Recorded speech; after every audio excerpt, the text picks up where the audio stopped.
In this lesson, we're going to take a look at the undo command and how it can allow us to undo any mistakes that we might make. We'll also take a look at the redo command as well.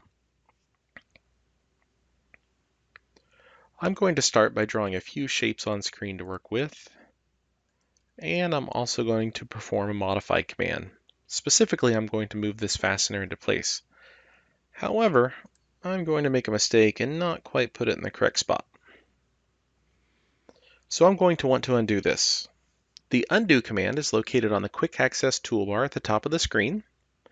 You can also type U and enter at the keyboard, or you can use the keyboard shortcut Control-Z. Clicking the undo command will undo the last action that was performed, in this case moving the fastener.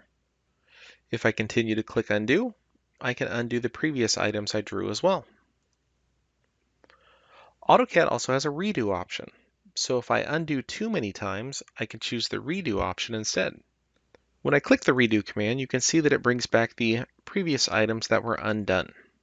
Both the undo and redo commands have drop-down arrows next to them.